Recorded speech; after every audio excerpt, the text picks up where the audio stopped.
दस अक्तूबर शनिचरवार की शाम है। प्रोग्राम देश प्रदेश के सारे ही दर्शकों को बलजिंदर सिंह अटवाल वालों सत श्री अकाल। आप साਰਿਆਂ ਦਾ ही प्रोग्राम ਦੇ ਵਿੱਚ ਨਿੱਘਾ ਤੇ ਹਾਰदिक स्वागत है।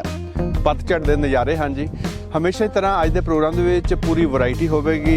सब तो पहला जपजी साहब की 22वीं पौड़ी का पाठ और व्याख्या सरवण करांगे भाई सरबजीत सिंह जी धुंदा होना तो।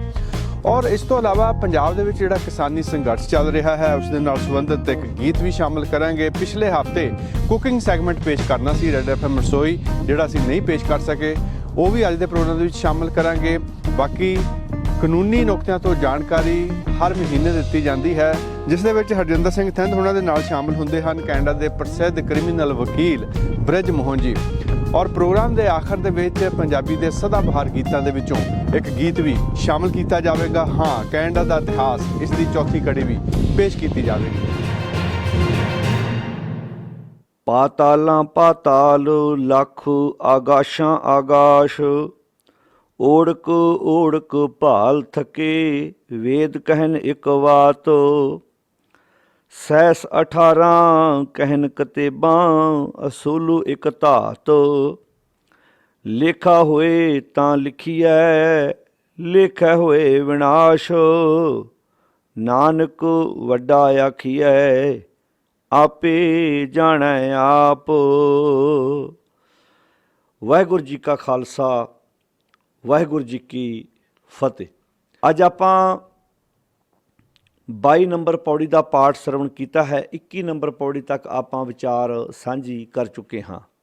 जिस पौड़ी का आपां हुणे पाठ सरवण किया, इस विच भी गुरुदेव जी ने जिहड़े लोग अपने मुताबक गिनतियां कर करके दसदे रहे भी इन्ने पताल ने, इन्ने आकाश ने, इन्ने हज़ार आलम ने, उन्हां दियां बनाईयां होईयां मनौतां नूं गुरुदेव पिता महाराज जी ने बहुत प्यारे शब्दों विच खंडन किया है। 22 नंबर पौड़ी दियां जदों आपां अखीरलियां तुकां दा पाठ करते हैं तो गुरुदेव पिता महाराज बहुत प्यारे शब्द समझाते हैं। कहते लेखा होए तां लिखीए, कहते तुसी हिसाब किताब ते तां करो जे तुसी उहनूं लेखे विच लिया सकते हो। जिवें आपां किसी नाल हिसाब किताब करिए, हिसाब किताब ते तां होवे ना जे हिसाब किताब दे विच वो चीज़ आ सकती होवे। कहते तुसी दुनियावी चीज़ दा हिसाब किताब ला सकते हो, पर उस परिपूर्ण परमात्मा की रची हुई इस रचना बारे, ਉਹਦੀ ਕੁਦਰਤ ਬਾਰੇ ਤੁਸੀਂ ਹਿਸਾਬ ਕਿਤਾਬ ਲਾਉਣ ਬਹਿ ਜਾਓ। ਕਹਿੰਦੇ ਇਹ ਕਿੱਦਾਂ ਹੋ ਸਕਦਾ। ਕਹਿੰਦੇ ਲੇਖਾ ਹੋਏ ਤਾਂ ਲਿਖੀਏ ਲੇਖੇ ਹੋਏ ਵਿਨਾਸ਼। ਜਿਵੇਂ ਆਪਾਂ ਪਹਿਲੀਆਂ ਵੀ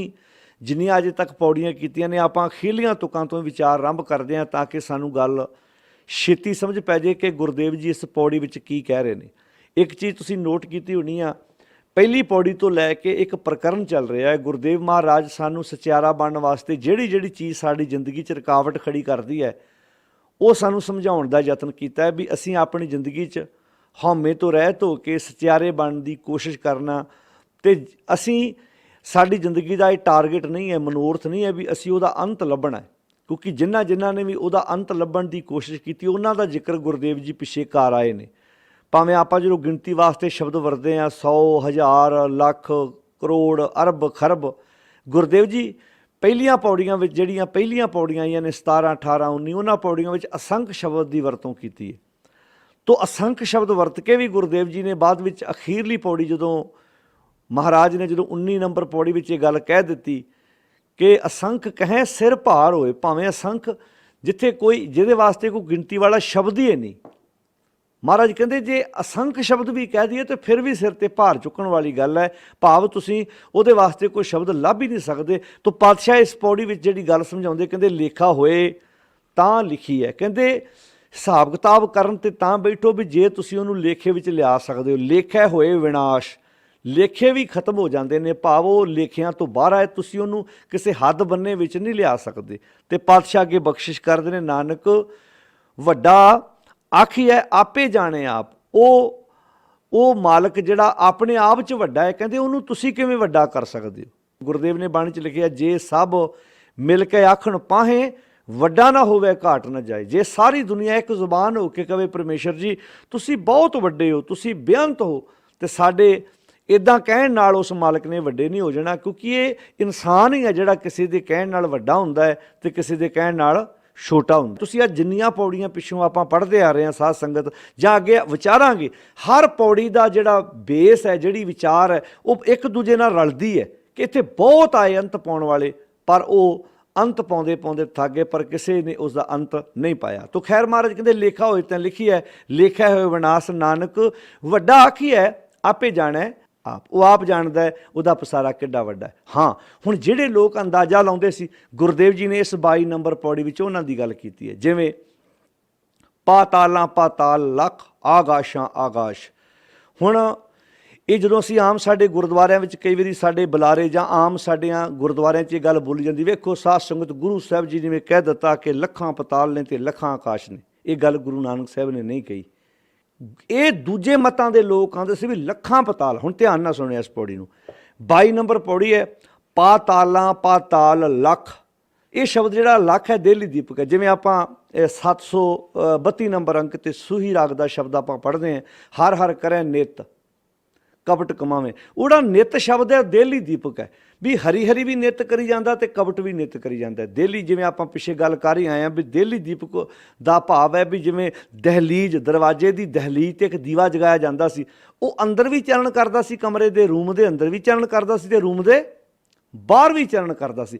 ਇੱਦਾਂ ਕੁਝ ਸ਼ਬਦ ਗੁਰੂ ਗ੍ਰੰਥ ਸਾਹਿਬ ਜੀ ਦੇ ਵਿੱਚ ਗੁਰਦੇਵ ਜੀ ਨੇ ਜਿਹੜੇ ਵਰਤੇ ਨੇ ਉਹ ਸੈਂਟਰ 'ਚ ਆਉਂਦੇ ਨੇ। ਭਾਵ ਉਹ ਦੋਵਾਂ, ਜਿਵੇਂ ਪਾਤਾਲਾਂ ਪਾਤਾਲ ਲੱਖ ਆਗਾਸ਼ਾਂ ਆਗਾਸ਼, ਭਾਵ ਲੱਖਾਂ ਹੀ ਪਤਾਲ ਨੇ ਤੇ ਲੱਖਾਂ ਹੀ ਆਕਾਸ਼ ਨੇ। ਪੜਾਂਗੇ ਆਪਾਂ ਇੱਦਾਂ ਹੀ, ਪਾਤਾਲਾਂ ਪਾਤਾਲ ਲੱਖ ਆਗਾਸ਼ਾਂ ਆਗਾਸ਼, ਭਾਵ ਲੱਖਾਂ ਹੀ ਪਤਾਲ ਨੇ ਤੇ ਲੱਖਾਂ ਹੀ ਆਕਾਸ਼ ਨੇ।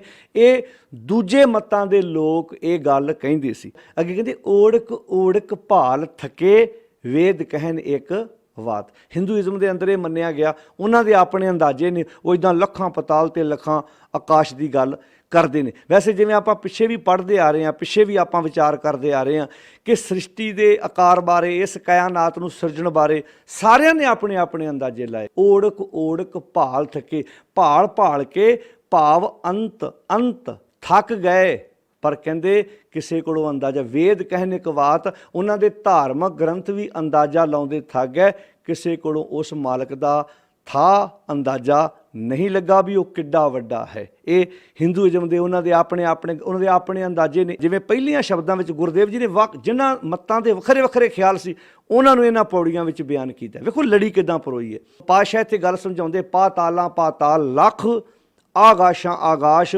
ਓੜਕ ਓੜਕ ਭਾਲ ਥੱਕੇ।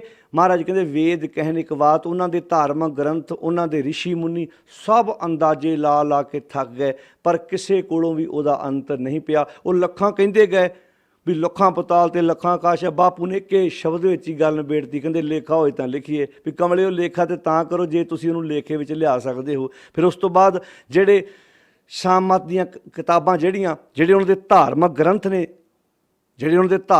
ਨੇ ਉਹ ਵੀ ਅੰਦਾਜ਼ੇ ਲਾਉਂਦੇ ਰਹੇ। ਕਹਿਣਗੇ ਸਹਿਸ 18 ਕਹਿਣ ਕਤੇਬਾਂ, ਸਹਿਸ 18, ਸਹਿਸ ਦਾ ਅਰਥ ਹੈ 1000, 18 ਦਾ ਅਰਥ ਹੈ 18 ਹਜ਼ਾਰਾਂ, 18,000 ਭਾਵ ਸਹਿਸ 18 ਕਹਿਣ ਕਿਤਾਬਾਂ। ਉਹਨਾਂ ਦੇ ਆਪਣੇ ਖਿਆਲ ਨੇ, ਉਹਨਾਂ ਦਾ ਆਪਣਾ ਮੰਨਣਾ, ਉਹਨਾਂ ਦੇ ਧਾਰਮਿਕ ਗ੍ਰੰਥ। ਇਹਨਾਂ ਵਿੱਚ ਯਹੂਦੀ ਵੀ ਆ ਗਏ, ਇਹਨਾਂ ਵਿੱਚ ਈਸਾਈ ਵੀ ਆ ਗਏ, ਇਹਨਾਂ ਵਿੱਚ ਇਸਲਾਮ ਮਤ ਦੀਆਂ ਕਿਤਾਬਾਂ ਵੀ ਆ ਗਈਆਂ, ਯਾਨੀ ਕਿ ਤਿੰਨੇ ਹੀ ਆ ਗਏ, ਯਹੂਦੀ, ਕ੍ਰਿਸਚਨ ਤੇ ਦੂਜੇ ਇਸਲਾਮ ਵਾਲੇ। ਕਹਿੰਦੇ ਇਹਨਾਂ ਦੇ ਜਿਹੜੇ ਧਾਰਮਿਕ ਗ੍ਰੰਥ ਨੇ ਇਹ ਵੀ ਆਪਣੇ ਆਪਣੇ ਅੰਦਾਜ਼ੇ ਲਾਉਂਦੇ ਰਹੇ, ਆਪਣੇ ਆਪਣੇ ਖਿਆਲ ਪ੍ਰਗਟ ਕਰਦੇ ਰਹੇ। ਸਹਿਸ 18 ਭਾਵੇਂ ਵੀ ਇਹ ਸ਼ਬਦ ਬੋਲਣ ਦਾ ਮਤਲਬ ਇਹਨਾਂ ਦਾ ਇਹ ਹੈ ਵੀ ਅਸੀਂ ਇਹਦਾ ਗਿਣਤੀ ਕਰ ਲਈਏ। ਜਿਵੇਂ ਉਹਨਾਂ ਲੱਖਾਂ ਪਤਾਲਾਂ ਦਾ ਦਾਅਵਾ ਕੀਤਾ ਵੀ ਲੱਖਾਂ ਆਕਾਸ਼ ਨੇ, ਇਹਨਾਂ 18,000 ਆਲਮ ਦਾ ਦਾਅਵਾ ਕੀਤਾ ਹੈ ਵੀ 18,000 ਕਿਸਮ ਦੇ ਜੀਵ ਭਾਵ ਜੜ ਚੇਤਨ ਵਾਲੇ ਜਿਹੜੇ ਨੇ। ਇਹਦਾ ਮਤਲਬ ਇਹਨਾਂ ਦਾ ਮੰਨਣਾ ਵੀ ਅਸੀਂ ਇੱਦਾਂ ਗਿਣਤੀ ਵਿੱਚ ਲੈ ਆਂਦਾ ਹੈ। ਪਰ ਬਾਪੂ ਨੇ ਗੱਲ ਨਿਬੇੜ ਦਿੱਤੀ ਵੀ ਭਲਿਓ ਲੇਖਾ ਹੋਏ ਤਾਂ ਲਿਖੀਏ। ਵੀ ਲੇਖਾ ਤੇ ਤੁਸੀਂ ਤਾਂ ਕਰ ਪਾਓ ਜੇ ਉਹਨੂੰ ਤੁਸੀਂ ਲੇਖੇ 'ਚ ਲਿਆ ਸਕਦੇ। ਵੀ ਇੱਦਾਂ ਆਪਾਂ ਗਿਣਤੀ ਕਰ ਲਈਏ ਤੇ ਉਹਨੂੰ ਆਪਾਂ ਗਿਣਤੀ ਦੇ ਅੰਦਰ ਲੈ ਆਈਏ, ਉਹ ਗਿਣਤੀਆਂ ਮਿਣਤੀਆਂ ਤੋਂ ਬਾਹਰ ਹੈ। ਤੁਸੀਂ ਉਹਦੇ ਬਾਰੇ ਅੰਦਾਜ਼ੇ ਵੀ ਲਾਓਗੇ ਨਾ, ਤੁਹਾਡੇ ਕੋਲੋਂ ਅੰਦਾਜ਼ਾ ਵੀ ਉਸ ਦਾ ਨਹੀਂ ਲੱਗਣਾ। ਤੋ ਕਿੰਨੇ ਪਿਆਰੇ ਸ਼ਬਦ ਵਰਤੇ, ਨਾਲੇ ਸਾਡੀ ਜ਼ਿੰਦਗੀ ਦਾ ਸਾਥ ਸੰਗਤ ਜੀ। ਇੱਕ ਗੱਲ ਖਿਆਲ ਰੱਖਣਾ, ਸਾਡਾ ਮਨੋਰਥ ਵੀ ਇਹ ਨਹੀਂ ਹੈ ਵੀ ਅਸੀਂ ਇੱਦਾਂ ਉਹਦਾ ਅੰਤ ਪਾਉਣ ਦਾ ਦਾਅਵਾ ਕਰੀਏ। ਅੱਗੇ ਜਾ ਕੇ ਤੁਸੀਂ ਪੌੜੀਆਂ ਵੇਖੋਗੇ ਨਾ, ਜਿਹੜੀਆਂ ਅਗਲੀਆਂ ਪੌੜੀਆਂ ਨੇ, ਗੁਰਦੇਵ ਜੀ ਨੇ ਇਹ ਕਪਾੜ ਖੋਲ੍ਹੇ ਪਏ ਨੇ ਵੀ ਭਲਿਓ ਤੁਸੀਂ ਅੰਦਾਜ਼ਾ, ਤੁਸੀਂ ਉਹਦੇ ਬਾਰੇ ਸਿਰਫ ਸਾਡਾ ਮਕਸਦ ਕੀ ਹੈ, ਸਾਡੀ ਜ਼ਿੰਦਗੀ ਦਾ ਟਾਰਗੇਟ ਹੈ ਅਸੀਂ ਉਹਦੇ ਜਿਹੜੇ ਗੁਣ ਨੇ, ਜਿਹਦੇ ਗੁਣ ਗੁਰੂ ਨਾਨਕ ਸਾਹਿਬ ਨੇ ਪੇਸ਼ ਕੀਤੇ ਵੀ ਉਹ ਨਿਰਵੈਰ ਹੈ, ਉਹ ਨਿਰਭਉ ਹੈ, ਉਹ ਸਹਿਬਹੰਗ ਹੈ, ਇਹ ਗੁਣ ਮੈਂ ਆਪਣੀ ਜ਼ਿੰਦਗੀ 'ਚੋਂ ਪ੍ਰਗਟ ਕਰਨੇ ਨੇ। ਮੈਂ ਆਪਣੀ ਹਿਰਦੇ ਦੀ ਧਰਤੀ ਦੀ ਗੱਲ ਕਰਨੀ ਹੈ, ਮੈਂ ਬਾਹਰ ਨਹੀਂ ਵੇਖਣਾ। ਜਿਵੇਂ ਭਗਤ ਕਬੀਰ ਜੀ ਦੇ ਆਪਾਂ ਸ਼ਬਦ ਪੜ੍ਹਦੇ ਹਾਂ ਵੀ ਇੱਕ ਕੋਤਵਾਲ ਬਾਹਰ ਹੁੰਦਾ ਜਿਹੜਾ ਸ਼ਹਿਰ ਵਿੱਚ ਕ੍ਰਾਈਮ ਹੋਵੇ ਤੇ ਉਸ ਕ੍ਰਾਈਮ ਨੂੰ ਰੋਕਦਾ ਹੈ। ਮੈਂ ਆਪਣੀ ਸਰੀਰ ਦਾ ਕੋਤਵਾਲ ਬਣਨਾ ਹੈ। ਮੈਂ ਆਪਣੀ ਜ਼ਿੰਦਗੀ ਨੂੰ ਜਿਵੇਂ ਸੰਤਾਂ ਮਾਨੋ, ਦੂਤਾਂ ਡਾਨੋ, ਇਹ ਕੁਟਵਾਰੀ ਮੇਰੀ। ਮੈਂ ਬਾਹਰ ਕੀ ਵੇਖਣਾ ਕੀ ਹੋ ਰਿਹਾ, ਮੈਂ ਤੇ ਆਪਣੇ ਅੰਦਰ ਵੱਲ ਵੇਖਣਾ। ਮੇਰੇ ਅੰਦਰ ਕੋਤਵਾਲ ਜਿਹੜਾ ਮੈਂ ਖੁਦ ਆਪ ਬਣਨਾ ਹੈ। ਜਿਹੜਾ ਸ਼ਹਿਰ ਵਿੱਚ ਕ੍ਰਾਈਮ ਹੋਣਾ ਹੈ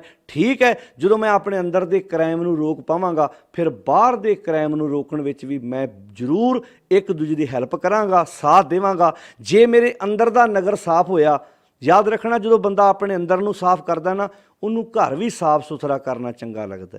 ਜਿਸ ਬੰਦੇ ਦੇ ਅੰਦਰ ਗੰਦਗੀ ਪਈ ਹੈ ਨਾ, ਉਹ ਬਾਹਰ ਵੀ ਸਫਾਈ ਪਸੰਦ ਨਹੀਂ ਹੁੰਦਾ। ਤੁਸੀਂ ਤਜਰਬਾ ਕਰਕੇ ਵੇਖਿਓ, ਜਿਹੜੇ ਇਨਸਾਨ ਖੁਦ ਆਪ ਨਹਾ ਧੋ ਕੇ ਫਰੈਸ਼ ਰਹਿਣਾ ਚਾਹੁੰਦੇ ਨਾ, ਉਹ ਘਰ ਵੀ ਆਪਣੇ ਵਾਂਗੂ ਐ ਸਾਫ਼ ਸੁਥਰਾ ਰੱਖਦੇ ਆ।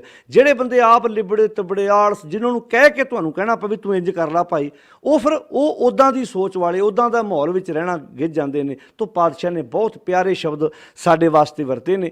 ਇਹ 22 ਨੰਬਰ ਪੌੜੀ, ਕਿਉਂਕਿ ਆਪਾਂ ਕੱਲੀ ਪੌੜੀ ਜਦੋਂ ਪੜ੍ਹਦੇ ਹਾਂ ਤੇ ਆਪਾਂ ਪਿਛਲੀਆਂ ਪੌੜੀਆਂ ਦੇ ਨਾਲ ਮਿਲਾ ਕੇ ਵਿਚਾਰ ਕਰ ਰਹੇ ਹਾਂ ਤਾਂ ਕਿ ਸਾਨੂੰ ਸਮਝ ਆ ਜਾਏ। ਗੁਰੂ ਸਾਹਿਬ ਇੱਕ ਪ੍ਰਕਰਨ 'ਚ ਗੱਲ ਕਰਦੇ ਆ ਰਹੇ ਆ। ਜਦੋਂ ਤੁਸੀਂ ਪਿਛਲੀ ਪੌੜੀ ਦੇ ਨਾਲ ਅਗਲੀ ਪੌੜੀ ਜੋੜ ਕੇ ਪੜ੍ਹੋਗੇ ਤੁਹਾਨੂੰ ਸਮਝ ਆ ਜਾਊਗੀ ਗੁਰੂ ਸਾਹਿਬ ਜੀ ਨੇ ਕਿੰਨੀਆਂ ਪਿਆਰੀਆਂ ਗੱਲਾਂ ਸਾਨੂੰ ਸਮਝਾਈਆਂ ਨੇ। ਤੇ ਇਹ ਮਾਣ ਜਿਹਾ ਨਹੀਂ ਹੁੰਦਾ ਆਪਣੇ ਗੁਰੂ ਤੇ ਕਿ ਜੇ ਅਸੀਂ ਇਸ ਬਾਣੀ ਨੂੰ, ਅਸਲ ਦੇ ਵਿੱਚ ਗੱਲ ਇਹ ਆ ਅਸੀਂ ਨਮਸਕਾਰਾਂ ਕੀਤੀਆਂ, ਪ੍ਰਕਰਮਾਂ ਕੀਤੀਆਂ, ਬਾਹਰੋਂ ਮੱਥਾ ਟੇਕ ਕੇ ਚਲੇ ਗਏ। ਜੇ ਕਿਤੇ ਇਹ ਸ਼ਬਦ ਅਸੀਂ, ਕਿਉਂਕਿ ਮੈਂ ਇਹ ਗੱਲਾਂ ਆਪਣੀ ਜ਼ਿੰਦਗੀ 'ਚ ਖੁਦ ਸੁਣੀਆਂ ਗੁਰਦੁਆਰਿਆਂ, ਜਦੋਂ ਆਹ ਸ਼ਬਦ ਬੋਲੇ ਜਾਣੇ, ਵੇਖੋ ਜੀ ਮਹਾਰਾਜ ਨੇ ਵੀ ਬਾਣੀ 'ਚ ਕਹਿਤਾ ਲੱਖਾਂ ਪਤਾਲ ਤੇ ਲੱਖਾਂ ਆਕਾਸ਼ ਨੇ, ਸਮਝ ਆ ਜਾਣੀ ਕਿ ਬੰਦੇ ਨੂੰ ਗੁਰਮਤ ਦੀ ABC ਵੀ ਨਹੀਂ ਆਉਂਦੀ ਵੀ ਇਹ ਬੰਦਾ ਗੁਰਦੁਆਰੇ ਦਾ ਭਾਵੇਂ ਕੋਈ ਹੋਵੇ, ਕੋਈ ਖਜ਼ਾਨਚੀ ਹੋ ਸਕਦਾ, ਕੋਈ ਸੈਕਟਰੀ ਹੋ ਸਕਦਾ, ਕੋਈ ਪ੍ਰਧਾਨ ਹੋ ਸਕਦਾ, ਕਿਉਂਕਿ ਅਸੀਂ ਗੁਰਬਾਣੀ ਦੇ ਅਰਥਾਂ ਵਾਲੇ ਬੰਨੇ ਗਏ ਨਹੀਂ। ਅਸੀਂ ਭਾਵ-ਅਰਥ, ਅਸੀਂ ਤੇ ਅਖੰਡ ਪਾਠ ਦੂਜਿਆਂ ਕੋਲੋਂ ਕਰਾਏ ਨੇ।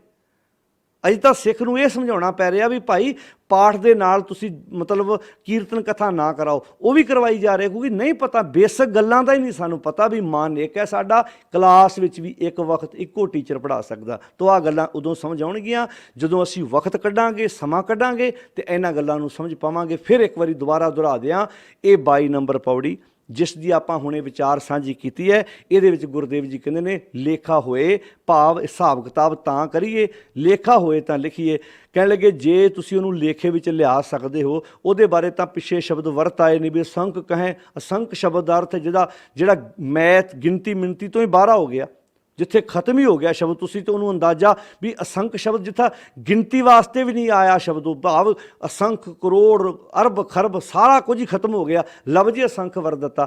ਕਹਿੰਦੇ ਅਸੰਖ ਸ਼ਬਦ ਬੋਲ ਕੇ ਵੀ ਸਿਰ ਤੇ ਭਾਰ ਚੁੱਕਣ ਵਾਲੀ ਗੱਲ ਹੈ। ਤੁਸੀਂ ਇਹਦਾ ਅਸੰਖ ਕਹਿ ਦਿਓ ਨਾ ਤੇ ਫਿਰ ਕਹੋ ਵੀ ਮੈਂ ਉਹਨੂੰ ਪੇਸ਼ ਕਰਤਾ। ਕਹਿੰਦੇ ਨਹੀਂ, ਅਸੰਖ ਕਹਿ ਕੇ ਵੀ ਨਾ ਤੁਸੀਂ ਸਿਰ ਤੇ ਭਾਰ ਚੁੱਕਿਆ, ਉਹ ਇਸ ਤੋਂ ਵੀ ਅੱਗੇ ਹੈ, ਇਸ ਤੋਂ ਵੀ ਅੱਗੇ। ਇੰਨਾ ਬੇਅੰਤ ਹੈ, ਤੁਸੀਂ ਉਹਦਾ ਅੰਦਾਜ਼ਾ ਵੀ ਨਹੀਂ ਲਾ ਸਕਦੇ।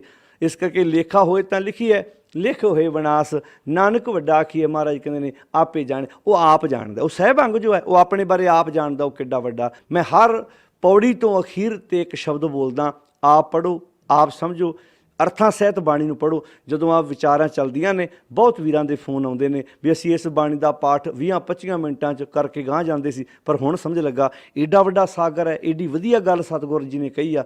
ਜੇ ਅਸੀਂ ਇਹਨਾਂ ਬਾਣੀਆਂ ਨੂੰ ਸਮਝਿਆ ਹੁੰਦਾ, ਸੱਚੀ ਗੱਲ ਹੈ, ਪਖੰਡਵਾਦ ਕਦੀ ਜਨਮ ਨਹੀਂ ਲੈਂਦਾ। ਆਓ ਇੱਕ ਓੰਕਾਰ ਦਾ ਅਰਥ ਹੀ ਇਹ ਸੀ, ਅਸੀਂ ਅੰਦਰੋਂ ਬਾਹਰੋਂ ਇੱਕ ਹੋ ਸਕੀਏ, ਚੜ੍ਹਦੀ ਕਲਾ ਵਾਲਾ ਜੀਵਨ, ਵਿਕਾਸ ਵਾਲਾ, ਖੇੜੇ ਵਾਲਾ ਜੀਵਨ ਬਤੀਤ ਕਰਾਂਗੇ। ਸਾਰਿਆਂ ਦਾ ਧੰਨਵਾਦ ਜੋ ਤੁਸੀਂ ਰੋਜ਼ ਰੋਜ਼ਾਨਾ ਸਮਾਂ ਕੱਢ ਕੇ ਇਹ ਵਿਚਾਰਾਂ ਨੂੰ ਸਰਵਣ ਕਰਦੇ ਹੋ। ਆਪਾਂ ਸਾਰਿਆਂ ਨੇ ਗੁਰੂ ਦੇ ਬੱਚੇ ਬਣ ਕੇ ਸਿੱਖਦੇ ਜਾਣਾ ਤੇ ਆਪਣੀ ਜ਼ਿੰਦਗੀ ਨੂੰ ਅੰਦਰੋਂ ਅਮੀਰ ਕਰਦੇ ਜਾਣਾ। ਸਾਰਿਆਂ ਦਾ ਧੰਨਵਾਦ। ਵਾਹਿਗੁਰੂ ਜੀ ਕਾ ਖਾਲਸਾ, ਵਾਹਿਗੁਰੂ ਜੀ ਕੀ ਫਤਿਹ।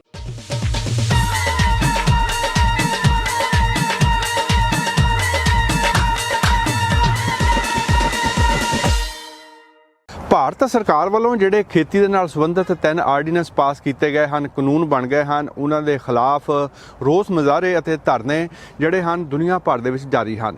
ਭਾਰਤ ਦੇ ਸਾਰੇ ਕਿਸਾਨ ਤਾਂ ਇਸ ਦੇ ਨਾਲ ਸੰਬੰਧਿਤ ਮੁਜ਼ਾਹਰੇ ਕਰ ਹੀ ਰਹੇ ਹਨ। ਪੰਜਾਬ ਦੇ ਵਿੱਚ ਇਹ ਜਿਹੜੀ ਲਹਿਰ ਹੈ ਸਿਖਰਾਂ ਤੇ ਹੈ ਔਰ ਜਿੱਥੇ-ਜਿੱਥੇ ਵੀ ਪੰਜਾਬੀ ਵਿਦੇਸ਼ਾਂ ਦੇ ਵਿੱਚ ਵੀ ਹਨ ਉੱਥੇ ਵੀ ਰੈਲੀਆਂ ਤੇ ਮੁਜ਼ਾਹਰੇ ਹੋਣੇ ਸ਼ੁਰੂ ਹੋ ਗਏ ਹਨ। ਪਿਛਲੇ ਲੰਘੇ ਐਤਵਾਰ ਨੂੰ ਸਰੀ ਦੇ ਵਿੱਚ 2 ਰੈਲੀਆਂ ਹੋਈਆਂ। ਇੱਕ ਤਾਂ ਗੁਰਦੁਆਰਾ ਸਾਹਿਬ ਦਸਮੇਸ਼ ਦਰਬਾਰ ਵੱਲੋਂ ਆਯੋਜਨ ਕੀਤਾ ਗਿਆ ਕਾਰ ਰੈਲੀ ਦਾ, ਜਿਹੜੀ ਕਿ ਗੁਰਦੁਆਰਾ ਸਾਹਿਬ ਦਸਮੇਸ਼ ਦਰਬਾਰ ਤੋਂ ਗੁਰੂ ਨਾਨਕ ਸਿੱਖ ਗੁਰਦੁਆਰਾ ਸਰੀ ਤੱਕ ਗਈ ਅਤੇ ਵਾਪਸ ਵੀ ਆਈ।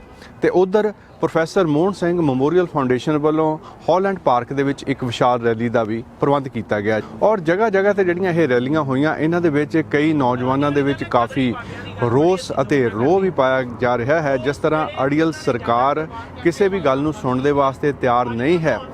ਮੋਦੀ ਸਰਕਾਰ ਮੁਰਦਾਬਾਦ ਦੇ ਨਾਅਰੇ ਲੱਗ ਰਹੇ ਹਨ ਔਰ ਖਾਲਿਸਤਾਨ ਜ਼ਿੰਦਾਬਾਦ ਦੇ ਵੀ ਨਾਅਰੇ ਸੁਣਨ ਨੂੰ ਮਿਲੇ ਹਨ। ਸੋ ਬਹੁਤ ਡਰ ਲੱਗਦਾ ਹੈ ਕਿ ਕਿਤੇ ਇਹ ਮਾਹੌਲ ਖਰਾਬ ਨਾ ਹੋ ਜਾਵੇ। ਪੰਜਾਬ ਪਹਿਲਾਂ ਹੀ ਕਈ ਵਾਰੀ ਸੰਤਾਪ ਹੰਢਾ ਚੁੱਕਾ ਹੈ, ਹੁਣ ਇਸ ਦਾ ਸਿਆਸੀਕਰਨ ਨਾ ਹੋ ਜਾਏ। ਇਸ ਦੇ ਵਿੱਚ ਬਹੁਤ ਸਾਰੀਆਂ ਸਿਆਸੀ ਪਾਰਟੀਆਂ, ਬਲਕਿ ਭਾਜਪਾ ਤੋਂ ਬਿਨਾਂ ਸਾਰੀਆਂ ਹੀ ਸਿਆਸੀ ਪਾਰਟੀਆਂ ਇਨਵੋਲਵ ਹੋ ਚੁੱਕੀਆਂ ਹਨ। ਪਰ ਕਿਸਾਨ ਜਥੇਬੰਦੀਆਂ ਨੂੰ ਬੜੇ ਸੁਚੇਤ ਰਹਿਣ ਦੀ ਲੋੜ ਹੈ। ਉਹ ਕਿਸੇ ਵੀ ਸਿਆਸੀ ਪਾਰਟੀ ਦੇ ਹੱਥ ਦੇ ਵਿੱਚ ਇਸ ਸੰਘਰਸ਼ ਨੂੰ ਨਾ ਦੇ ਦੇਣ। ਨੌਜਵਾਨੀ ਦੇ ਵਿੱਚ ਬੜਾ ਰੋਹ ਹੈ ਜੀ ਔਰ ਇੱਥੋਂ ਤੱਕ ਕਿ ਜੇ ਅਸੀਂ ਆਪਣੇ ਕਲਾਕਾਰਾਂ ਨੂੰ ਵੀ ਵੇਖੀਏ ਉਹ ਵੀ ਆਪੋ ਆਪਣਾ ਯੋਗਦਾਨ ਪਾ ਰਹੇ ਹਨ। ਇਹਨਾਂ ਰੈਲੀਆਂ ਦੇ ਵਿੱਚ ਜਾ ਕੇ ਵੀ ਸ਼ਿਰਕਤ ਕਰ ਰਹੇ ਹਨ ਅਤੇ ਇਸ ਦੇ ਨਾਲ ਸੰਬੰਧਿਤ ਗੀਤ ਸੰਗੀਤ ਵੀ ਰਿਲੀਜ਼ ਕਰ ਰਹੇ ਹਨ। ਰੈਡ FM ਅਤੇ ਦੇਸ਼ ਪ੍ਰਦੇਸ਼ ਟੀਵੀ ਵੱਲੋਂ ਪਿਛਲੇ 3 ਹਫ਼ਤਿਆਂ ਤੋਂ ਕੈਨੇਡਾ ਦੇ ਇਤਿਹਾਸ ਨੂੰ ਪੰਜਾਬੀ ਵਿੱਚ ਪੇਸ਼ ਕੀਤਾ ਜਾ ਰਿਹਾ ਹੈ। ਇਹ ਸਾਡਾ ਆਪਣੇ ਸਰੋਤਿਆਂ ਤੇ ਦਰਸ਼ਕਾਂ ਨਾਲ ਵਾਅਦਾ ਸੀ ਕਿ ਅਸੀਂ ਆਪਣੇ ਇਸ ਸ਼ਾਨਦਾਰ ਮੁਲਕ ਦੇ ਇਤਿਹਾਸ ਤੋਂ ਉਹਨਾਂ ਨੂੰ ਜਾਣੂ ਕਰਵਾਵਾਂਗੇ। ਨਾਲ ਹੀ ਕੈਨੇਡਾ ਦੀ ਸਿਟੀਜ਼ਨਸ਼ਿਪ ਹਾਸਲ ਕਰਨ ਵਾਸਤੇ ਪੁੱਛੇ ਜਾਂਦੇ ਸਵਾਲਾਂ ਦੇ ਜਵਾਬ ਵੀ ਤੁਹਾਨੂੰ ਇਸ ਵਿੱਚ ਮਿਲ ਸਕਦੇ ਨੇ। ਮੈਂ ਹਿਸਟੋਰੀਅਨ ਜਾਂ ਇਤਿਹਾਸਕਾਰ ਨਹੀਂ ਹਾਂ ਤੇ ਨਾ ਹੀ ਇਸ ਦਾ ਦਾਅਵਾ ਕਰਦਾ ਹਾਂ, ਪਰ ਇਹ ਕੋਸ਼ਿਸ਼ ਵੱਖ-ਵੱਖ ਸਰੋਤਾਂ ਤੋਂ ਲਈ ਗਈ ਜਾਣਕਾਰੀ ਤੇ ਆਧਾਰਿਤ ਹੈ। ਜੇ ਤੁਸੀਂ ਪਿਛਲੀਆਂ ਕਿਸ਼ਤਾਂ ਨਹੀਂ ਵੇਖੀਆਂ ਤਾਂ ਤੁਸੀਂ ਰੈਡ FM ਦੇ YouTube ਚੈਨਲ ਤੇ ਜਾ ਕੇ ਉਹਨਾਂ ਨੂੰ ਵੇਖ ਸਕਦੇ ਹੋ। ਅੱਜ ਪੇਸ਼ ਹੈ ਇਸ ਸੀਰੀਜ਼ ਦੀ ਚੌਥੀ ਕਿਸ਼ਤ।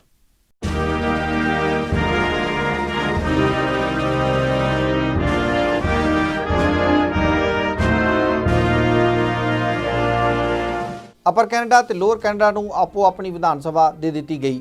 ਲੋਕ ਆਪ ਆਪਣੇ ਨੁਮਾਇੰਦੇ ਚੁਣਦੇ ਸਨ, ਪਰ ਉਹਨਾਂ ਸਰਕਾਰਾਂ ਕੋਲ ਕੋਈ ਅਸਲ ਤਾਕਤ ਨਹੀਂ ਸੀ। ਅਮਰੀਕਨਜ਼ ਅਤੇ ਕੈਨੇਡੀਅਨਜ਼ ਦੇ ਆਪਸ ਵਿੱਚ ਰਿਸ਼ਤੇ ਕੁੱਲ ਮਿਲਾ ਕੇ ਦੋਸਤਾਨਾ ਹੀ ਰਹੇ, ਪਰ 1812 ਦੀ ਹੀ ਇੱਕਮਾਤਰ ਅਜਿਹੀ ਲੜਾਈ ਰਹੀ ਜਿਸ ਵਿੱਚ ਅਮਰੀਕਾ ਤੇ ਕੈਨੇਡਾ ਦੇ ਵਿਚਕਾਰ ਬਹੁਤ ਤੰਗੀ ਕਸ਼ੀਦਗੀ ਬਣੀ ਰਹੀ। ਬਰਤਾਨੀਆ ਨੇ ਅਮਰੀਕਨ ਸਮੁੰਦਰੀ ਜਹਾਜ਼ਾਂ ਦੀ ਵਰਤੋਂ ਕਰਕੇ ਫਰਾਂਸ ਉੱਪਰ ਹਮਲਾ ਕਰ ਦਿੱਤਾ। ਇਹ ਸਮੁੰਦਰੀ ਜਹਾਜ਼ ਫਰਾਂਸ ਨੂੰ ਜਾ ਰਹੇ ਸਨ ਤੇ ਬਰਤਾਨੀਆ ਨੇ ਇਹਨਾਂ ਨੂੰ ਰੋਕ ਕੇ ਉਹਨਾਂ ਉੱਪਰ ਆਪਣੇ ਫੌਜੀ ਚੜ੍ਹਾ ਦਿੱਤੇ। ਉਹਨਾਂ ਦਿਨਾਂ ਵਿੱਚ ਫਰਾਂਸ ਵਿੱਚ ਨੈਪੋਲੀਅਨ ਦੀ ਅਗਵਾਈ ਸੀ ਤੇ ਉਸ ਦੀ ਬਰਤਾਨੀਆ ਦੀ ਲੜਾਈ ਚੱਲ ਰਹੀ ਸੀ। ਨੈਪੋਲੀਅਨ ਨੇ ਬਰਤਾਨੀਆ ਦੇ ਜਹਾਜ਼ਾਂ ਦੀ ਆਵਾਜਾਈ ਬੰਦ ਕਰਕੇ ਇੰਗਲੈਂਡ ਦੇ ਵਪਾਰ ਦੀ ਰੀੜ ਤੋੜ ਦਿੱਤੀ। ਬਰਤਾਨੀਆ ਨੇ ਅਮਰੀਕਨ ਸਮੁੰਦਰੀ ਜਹਾਜ਼ ਚਾਲਕਾਂ ਨੂੰ ਬੰਧਕ ਬਣਾ ਲਿਆ ਤੇ ਉਹਨਾਂ ਕੋਲੋਂ ਆਪਣੇ ਜਹਾਜ਼ ਚਲਵਾਏ। ਸਾਲ 1807 ਤੋਂ 1817 ਤੱਕ ਅਮਰੀਕਾ ਦੇ ਚੌਥੇ ਰਾਸ਼ਟਰਪਤੀ ਰਹੇ ਜੇਮਜ਼ ਮੈਡੀਸਨ ਨੇ ਇੰਗਲੈਂਡ ਦੀ ਇਸ ਕਾਰਵਾਈ ਦਾ ਸਖਤ ਵਿਰੋਧ ਕੀਤਾ। ਅਮਰੀਕੀ ਕਾਂਗਰਸ ਨੇ ਉਸ ਦੀ ਅਪੀਲ ਨੂੰ ਸਵੀਕਾਰ ਕਰਦਿਆਂ ਇੰਗਲੈਂਡ ਨਾਲ ਜੰਗ ਦਾ ਐਲਾਨ ਕਰ ਦਿੱਤਾ। ਅਮਰੀਕਾ ਨੇ ਬਰਤਾਨੀਆ ਦੇ ਕਬਜ਼ੇ ਵਾਲੇ ਕੈਨੇਡੀਅਨ ਇਲਾਕਿਆਂ ਉੱਤੇ ਧਾਵਾ ਬੋਲ ਦਿੱਤਾ। ਇਹ ਧਾਵੇ ਕਈ ਵਾਰ ਬੋਲੇ ਗਏ। ਅਪਰ ਕੈਨੇਡਾ, ਲੋਅਰ ਕੈਨੇਡਾ ਅਤੇ ਝੀਲਾਂ ਵਾਲੇ ਇਲਾਕਿਆਂ ਤੇ ਐਟਲਾਂਟਿਕ ਖੇਤਰਾਂ ਵਿੱਚ ਅਮਰੀਕਨ ਫੌਜਾਂ ਦੇ ਹਮਲੇ ਹੁੰਦੇ ਰਹੇ। ਜਦੋਂ 1814 ਵਿੱਚ ਇਹ ਜੰਗ ਖਤਮ ਹੋਈ ਤਾਂ ਕਿਸੇ ਵੀ ਧਿਰ ਨੇ ਕਬਜ਼ੇ ਵਿੱਚ ਹਾਸਲ ਕੀਤੇ ਇਲਾਕਿਆਂ ਉੱਤੇ ਦਾਅਵਾ ਨਹੀਂ ਕੀਤਾ ਤੇ ਦੋਵਾਂ ਦੇ ਰਿਸ਼ਤੇ ਫੇਰ ਦੋਸਤਾਨਾ ਬਣ ਗਏ ਤੇ ਇਸੇ ਤਰ੍ਹਾਂ ਬਣੇ ਰਹੇ। 1815 ਵਿੱਚ ਉਸ ਸਮੇਂ ਦੀ ਕਲੋਨੀਅਲ ਅਸੈਂਬਲੀ ਵਿੱਚ ਲੂਈ ਜੋਜ਼ਫ ਪੈਪੀਨੋ ਨੂੰ ਸਪੀਕਰ ਚੁਣ ਲਿਆ ਗਿਆ। ਉਹਨਾਂ ਨੇ ਸੁਧਾਰਾਂ ਦੀ ਜੰਗ ਸ਼ੁਰੂ ਕੀਤੀ ਹੋਈ ਸੀ ਜਿਸ ਨੂੰ ਬਰਤਾਨੀਆ ਦੀ ਸਰਕਾਰ ਲਗਾਤਾਰ ਅਣਡਿੱਠ ਕਰਦੀ ਆ ਰਹੀ ਸੀ। ਸਾਲ 1834 ਵਿੱਚ ਅਸੈਂਬਲੀ ਵਿੱਚ 92 ਰੈਜ਼ੋਲੂਸ਼ਨਸ ਜਾਂ ਪ੍ਰਸਤਾਵ ਪਾਸ ਕਰ ਦਿੱਤੇ ਗਏ। ਲੂਈ ਜੋਜ਼ਫ ਪੈਪੀਨੋ ਨੇ ਬਰਤਾਨੀਆ ਸਰਕਾਰ ਉੱਤੇ ਦਬਾਅ ਵਧਾਉਣ ਵਾਸਤੇ ਧਰਨੇ ਪ੍ਰਦਰਸ਼ਨ ਸ਼ੁਰੂ ਕਰ ਦਿੱਤੇ ਤੇ ਸਿਵਲ ਨਾਫਰਮਾਨੀ ਤੇ ਬਾਈਕਾਟਸ ਦਾ ਸੱਦਾ ਦੇਣਾ ਸ਼ੁਰੂ ਕਰ ਦਿੱਤਾ। ਸਰਕਾਰ ਨੇ ਲੂਈ ਜੋਜ਼ਫ ਪੈਪੀਨੋ ਨੂੰ ਗੈਰ ਕਾਨੂੰਨੀ ਢੰਗ ਨਾਲ ਗ੍ਰਿਫਤਾਰ ਕਰਨ ਦੇ ਹੁਕਮ ਜਾਰੀ ਕਰ ਦਿੱਤੇ। ਸਾਲ 1837 ਵਿੱਚ ਇਸ ਗ੍ਰਿਫਤਾਰੀ ਦਾ ਹਥਿਆਰਬੰਦ ਵਿਰੋਧ ਕਰਨ ਅਤੇ ਲੋਅਰ ਕੈਨੇਡਾ ਵਿੱਚ ਵਿਦਰੋਹ ਕਰਨ ਦੀ ਯੋਜਨਾ ਬਣਾ ਲਈ ਗਈ। ਬਰਤਾਨਵੀ ਫੌਜਾਂ ਨੇ ਇਸ ਵਿਦਰੋਹ ਨੂੰ ਦਬਾ ਦਿੱਤਾ ਤੇ ਲੂਈ ਜੋਜ਼ਫ ਪੈਪੀਨੋ ਨੂੰ ਅਮਰੀਕਾ ਭੱਜਣ ਲਈ ਮਜਬੂਰ ਕਰ ਦਿੱਤਾ ਗਿਆ। ਇਸ ਤੋਂ 1 ਸਾਲ ਬਾਅਦ ਫਿਰ ਵਿਦਰੋਹੀਆਂ ਨੇ ਇਕੱਠੇ ਹੋ ਕੇ ਹੱਲਾ ਕਰਨ ਦੀ ਯੋਜਨਾ ਬਣਾਈ, ਪਰ ਇਸ ਨੂੰ ਵੀ ਸਖਤੀ ਨਾਲ ਦਬਾ ਦਿੱਤਾ ਗਿਆ। ਇਸ ਵਾਰ ਜਾਨ ਮਾਲ ਦਾ ਕਾਫੀ ਨੁਕਸਾਨ ਵੀ ਹੋਇਆ। ਸਾਲ 1838 ਵਿੱਚ ਬਰਤਾਨੀਆ ਨੇ ਲਾਰਡ ਡਰਹਮ ਨੂੰ ਕੈਨੇਡਾ ਦਾ ਨਵਾਂ ਗਵਰਨਰ ਜਨਰਲ ਨਿਯੁਕਤ ਕੀਤਾ ਤੇ ਉਸ ਕੋਲੋਂ ਬਗਾਵਤਾਂ ਦੀ ਸਾਰੀ ਜਾਣਕਾਰੀ ਹਾਸਲ ਕੀਤੀ। ਉਸ ਨੇ ਦੱਸਿਆ ਕਿ ਬਰਤਾਨਵੀ ਅਤੇ ਫ੍ਰੈਂਚ ਮੂਲ ਦੀ ਲੜਾਈ ਇਹ ਚੱਲ ਰਹੀ ਹੈ ਤੇ ਇੱਕੋ ਦੇਸ਼ ਵਿੱਚ ਰਹਿ ਰਹੇ ਦੋ ਵੱਖ-ਵੱਖ ਮੂਲ ਦੇ ਲੋਕ ਆਪਸ ਵਿੱਚ ਲੜ ਰਹੇ ਨੇ। ਡਰਹਮ ਨੇ ਲਿਖਿਆ ਕਿ ਫ੍ਰੈਂਚ ਮੂਲ ਦੇ ਲੋਕ ਪਿਛੜੇ ਹੋਏ ਨੇ ਤੇ ਇਹਨਾਂ ਨੂੰ ਇਕੱਠੇ ਕੀਤੇ ਜਾਣ ਦੀ ਜ਼ਰੂਰਤ ਹੈ।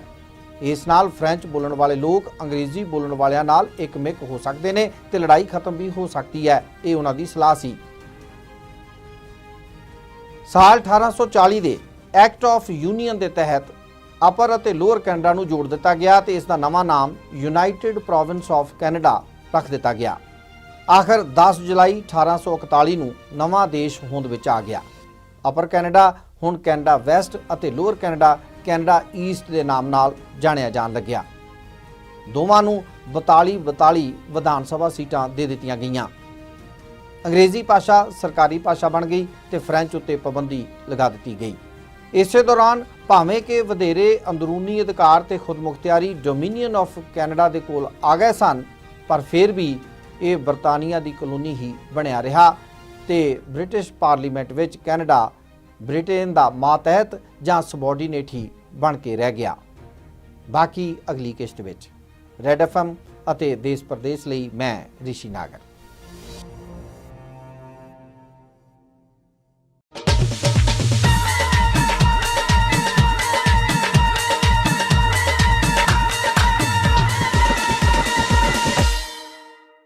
ਇਸ ਤੋਂ ਪਹਿਲਾਂ ਕਿ ਅਸੀਂ ਆਪਣਾ ਮਾਸਿਕ ਸੈਗਮੈਂਟ ਕਾਨੂੰਨੀ ਨੁਕਤਿਆਂ ਤੋਂ ਜਾਣਕਾਰੀ ਅੱਜ ਦੇ ਪ੍ਰੋਗਰਾਮ ਵਿੱਚ ਸ਼ਾਮਲ ਕਰੀਏ, ਜਿਸ ਦੇ ਵਿੱਚ ਹਰਜਿੰਦਰ ਸਿੰਘ ਥਿੰਦ ਹੋਣਾ ਦੇ ਨਾਲ ਹਰ ਮਹੀਨੇ ਕੈਨੇਡਾ ਦੇ ਮਸ਼ਹੂਰ ਵਕੀਲ ਬ੍ਰਿਜਮੋਹਨ ਜੀ ਸ਼ਾਮਲ ਹੁੰਦੇ ਹਨ। ਉਸ ਤੋਂ ਪਹਿਲਾਂ ਕਿਉਂ ਨਾ ਕੁਕਿੰਗ ਸੈਗਮੈਂਟ ਸ਼ਾਮਲ ਕੀਤਾ ਜਾਵੇ, ਜਿਹੜਾ ਕਿ ਅਸੀਂ ਪਿਛਲੇ ਹਫ਼ਤੇ ਪੇਸ਼ ਕਰਨਾ ਸੀ, ਪਰ ਕਿਸੇ ਵਜ੍ਹਾ ਦੇ ਕਰਕੇ ਅਸੀਂ ਇਸ ਨੂੰ ਸ਼ਾਮਲ ਨਹੀਂ ਸੀ ਕਰ ਸਕੇ। ਇਸ ਦੇ ਵਿੱਚ ਜਿਹੜੇ ਕੈਨੇਡਾ ਦੇ ਮਸ਼ਹੂਰ ਸ਼ੈਫ ਹਨ, ਜਿਨ੍ਹਾਂ ਦੀ ਵੈਸੇ ਦੁਨੀਆ ਭਰ ਦੇ ਵਿੱਚ ਮਸ਼ਹੂਰੀ ਹੈ, ਰਾਜੀਵ ਅਰੋੜਾ ਜੀ, ਉਹਨਾਂ ਤੋਂ ਅੱਜ ਜੈਸਮੀਨ ਜੀ ਕਿਹੜੀ ਰੈਸਪੀ ਲੈਂਦੇ ਹਨ, आओ ਵੇਖਦੇ ਹਾਂ।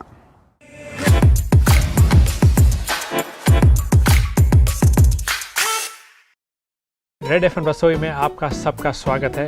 मैं हूं शेफ राजीव अरोड़ा ते मेरे नाल अगे ने जैस्मिन दीदी। अज की बनाने वाले हो? ਅੱਜ ਅਸੀਂ ਬਣਾ ਰਹੇ ਹਾਂ ਜੀ ਲਸੂਨੀ ਮੁਰਗ ਕਬਾਬ। ਪਰ ਕਿੱਦਾਂ ਬਣਾਉਣਾ, ਸੌਰੀ ਇਹ ਤਾਂ ਤੁਹਾਨੂੰ ਹੀ ਦੱਸਣਾ ਪੈਣਾ। ਇਹਦੇ ਅਸੀਂ ਥੋੜਾ ਟਵਿਸਟ ਰੱਖਿਆ ਜੀ। ਓਕੇ, ਬੇਸਿਕਲੀ ਅਸੀਂ ਦੇਣਾ ਹੈ ਇਹਦਾ ਲਸਣ ਦਾ ਫਲੇਵਰ। ਅੱਛਾ, ਇਹਦੇ ਲਸਣ ਦਾ ਅਸੀਂ ਉਤੋਂ ਹੈਡ ਕੱਟ ਦਾਂਗੇ। ਇਹ ਲਸਣ ਦਾ ਫੋਇਲਸ ਪਾਇਆ, ਇਹਦੇ ਅਸੀਂ ਪਾਵਾਂਗੇ ਅਸੀਂ ਹਲਕਾ ਜਿਹਾ ਉਤੋਂ ਆਇਲ। ਓਕੇ, ਆਇਲ ਪਾ ਕੇ ਹੁਣ ਅਸੀਂ ਇਹਨੂੰ ਕਰ ਦਾਂਗੇ ਬੰਦ।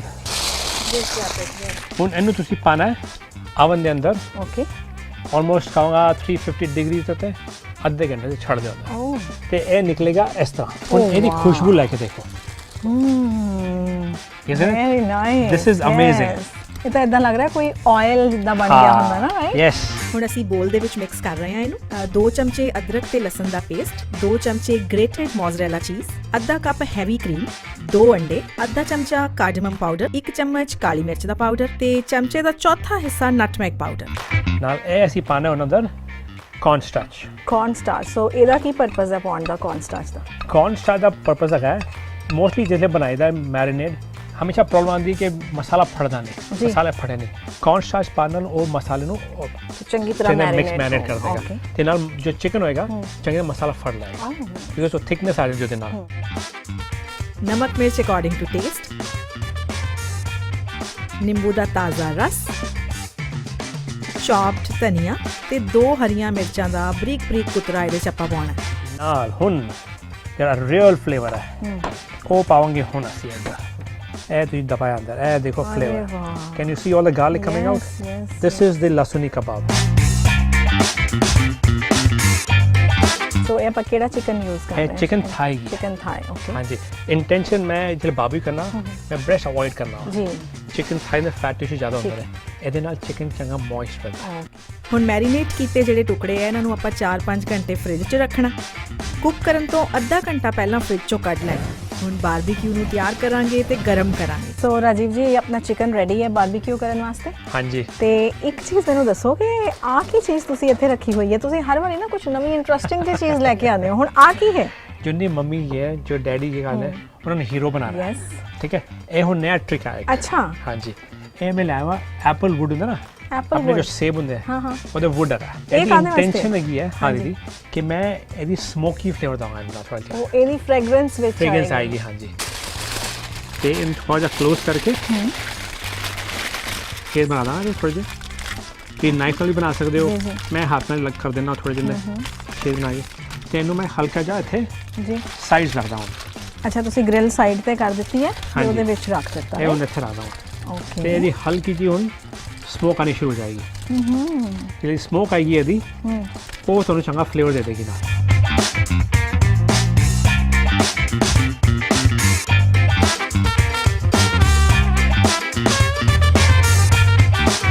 ਜਿਹੜਾ ਮੇਨ ਕੁਐਸਚਨ ਸਾਡੇ ਸਾਰੇ ਵਿਊਅਰਸ ਦੇ ਦਿਮਾਗ 'ਚ ਵੀ ਆਉਂਦਾ ਹੈ ਹਾਂਜੀ। ਉਹ ਇਹ ਹੁੰਦਾ ਹੈ ਕਿ ਕਿਵੇਂ ਹੁਣ ਬਾਹਰੋਂ ਤਾਂ ਮੈਨੂੰ ਦਿਖ ਰਿਹਾ ਹੈ ਕਿ ਇਹ ਬਹੁਤ ਅੱਛਾ ਕੁੱਕ ਹੋ ਗਿਆ ਹੈ, ਹਾਂਜੀ। ਇਹ ਕਿਵੇਂ ਪਤਾ ਲੱਗੇ ਚਿਕਨ ਅੰਦਰ ਤੱਕ ਕੁੱਕ ਹੋ ਗਿਆ? ਬੇਸਿਕਲੀ ਦੋ ਤਰੀਕੇ ਹੈਗੇ ਦੀਦੀ। ਇੱਕ ਹੈਗਾ ਹੈ ਕਿ ਤੁਸੀਂ ਟੱਚ ਕਰਕੇ ਦੇਖੋ, ਅੱਛਾ ਠੀਕ ਹੈ, ਦੇਖੋ ਇਹ ਚੋ ਚੰਗਾ ਫਰਮ ਹੋ ਰਿਹਾ ਹੁਣ, ਠੀਕ ਹੈ ਠੀਕ ਹੈ। ਇਟਸ ਆਲਮੋਸਟ ਅ ਸਾਈਨ ਕਿ ਚਿਕਨ ਤਿਆਰ ਹੋਣਾ ਤੁਹਾਡਾ ਹੁਣ। ਠੀਕ ਹੈ ਤੇ ਦੂਜਾ ਸਾਈਨ ਹੈਗਾ ਕਿ ਔਰ ਬੇਸਿਕਲੀ ਯਾਰ ਟੈਂਪਰੇਚਰ ਲੈ ਲਓ, ਥਰਮੋਮੀਟਰ ਲੈ ਕੇ ਜੀ, ਜੀ। ਤੁਸੀਂ ਚੈੱਕ ਕਰੋ। ਪਰ ਸਾਰਿਆਂ ਕੋਲ ਥਰਮੋਮੀਟਰ ਨਹੀਂ ਹੁੰਦਾ, ਰਾਈਟ? Third option, yes. ਇੱਕ ਪੀਸ ਕਰ, ਸਭ ਤੋਂ ਵੱਡਾ ਪੀਸ ਹੁੰਦਾ ਹੈ ਉਹਨੂੰ ਚੁੱਕ ਕੇ ਸਾਈਡ ਕਰਕੇ ਦੇਖ ਲਓ, ਉੱਥੋਂ ਤੁਹਾਨੂੰ ਪਤਾ ਚੱਲ ਜਾਏਗਾ। ਮੈਨੂੰ ਲੱਗਿਆ ਤੁਸੀਂ ਕਹਿ ਰਹੇ ਹੋ ਇੱਕ ਪੀਸ ਚੱਕੋ ਖਾ ਕੇ ਦੇਖ ਲਓ ਪਤਾ ਚੱਲ ਜਾਏਗਾ। ਬੈਸਟ ਹੈ ਉਹਦੇ। ਪਰ ਨਹੀਂ ਦੀਦੀ, ਔਰ ਕੱਚਾ ਹੁੰਦਾ ਹੈ ਤੇ may not be healthy for you. Best ਹੁੰਦਾ ਹੈ ਕਿ ਲੈ ਕੇ ਉਹਨੂੰ ਕੱਟ ਕੇ ਖੋਲ ਕੇ ਦੇਖ ਲਓ।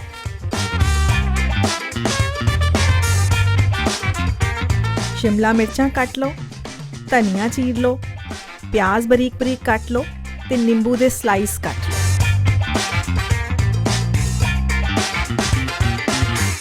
ਸੋ ਬਹੁਤ ਇੰਟਰਸਟਿੰਗ ਲੱਗ ਰਹੀ ਹੈ ਰਾਜੀਵ ਜੀ ਇਹ ਰੈਸਪੀ ਤਾਂ ਮੈਲਟ ਕਰ ਰਹੀ ਹੈ ਮੂੰਹ ਦੇ ਵਿੱਚ ਤੇ ਜਿਹੜਾ ਲਸਣ ਦਾ ਫਲੇਵਰ ਆ ਰਿਹਾ ਉਹ ਵੀ ਅਮੇਜ਼ਿੰਗ ਹੈ, ਰਾਈਟ?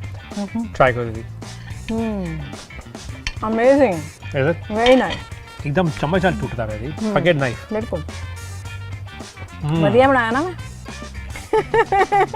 ਸੋ ਰਾਜੀਵ ਜੀ ਮੁਰਗ ਲਸੁਨੀ ਕਬਾਬ ਤਾਂ ਹੋ ਗਿਆ, ਹੁਣ ਸਾਡੇ ਵੈਜੀਟੇਰੀਅਨ ਵਿਊਅਰਸ ਨੂੰ ਵੀ ਖੁਸ਼ ਕਰ ਦਿਓ, ਉਹਨਾਂ ਲਈ ਕੀ ਹੈ ਤੁਹਾਡੇ ਕੋਲ? ਹਾਂਜੀ, ਉਹਨਾਂ ਸੇ ਬਣਾਵਾਂਗੇ ਹੁਣ ਅੱਜ ਅੰਮ੍ਰਿਤਸਰੀ ਆਲੂ। ਮੈਂ ਯੂਜ਼ ਕਰਾਂਗਾ ਬੇਬੀ ਪੋਟੇਟੋਸ। ਇੰਟੈਂਸ਼ਨ ਹੈਗੀ ਹੈ ਮੈਂ ਸਕਿਨ ਯੂਜ਼ ਕਰਨਾ ਚਾਹੁੰਦਾ ਹਾਂ ਬਿਕਾਜ਼ ਸਕਿਨ ਦੇ ਨਾਲ ਟੈਕਸਚਰ ਆ ਜਾਂਦਾ ਹੈ, ਫਲੇਵਰ ਆ ਜਾਂਦਾ ਹੈ, ਨਿਊਟ੍ਰੀਸ਼ਨਸ ਵੀ ਨਾਲ ਸਾਰੇ ਆ ਜਾਂਦੇ ਨੇ। ਲੇਕਿਨ ਇਹਦੀ ਇੱਕ ਇਸ਼ੂ ਆਉਂਦਾ, ਸਾਰੇ ਕਹਿੰਦੇ ਨੇ ਜਿਹੜਾ ਸਕਿਨ ਪਾ ਕੇ ਕੁੱਕ ਕਰਨੇ ਆ ਇਹਦੇ ਅੰਦਰ ਫਲੇਵਰ ਨਹੀਂ ਜਾਂਦਾ। ਸੋ ਆ ਗਈ ਰਾਜੀਵ ਜੀ ਦੀ ਟਿਪ। ਹਾਂਜੀ ਜੀ। ਇਹ ਫੋਕ ਲੈ ਕੇ ਇਹਨੂੰ ਤੁਸੀਂ ਪੋਕ ਕਰੋ ਜਾਂਦਾ, ਇਹ ਨਾਲ ਮਸਾਲਾ ਅੰਦਰ ਚਲਾ ਜਾਏਗਾ, ਜੋ ਸਕਿਨ ਹੁੰਦਾ ਇਹਦਾ ਉਹ ਟੇਅਰ ਨਹੀਂ ਹੋਏਗਾ।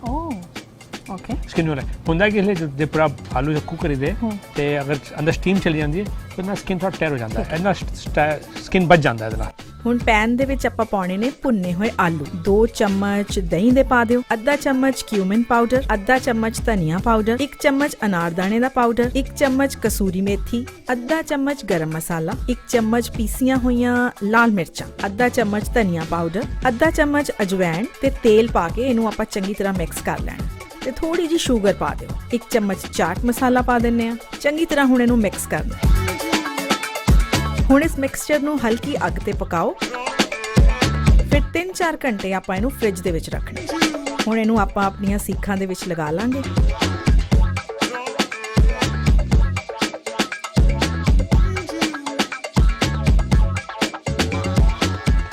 ਬਾਰਬੀਕਿਊ ਗਰਮ ਹੈ, ਪੂਰਾ ਤਿਆਰ ਹੈ।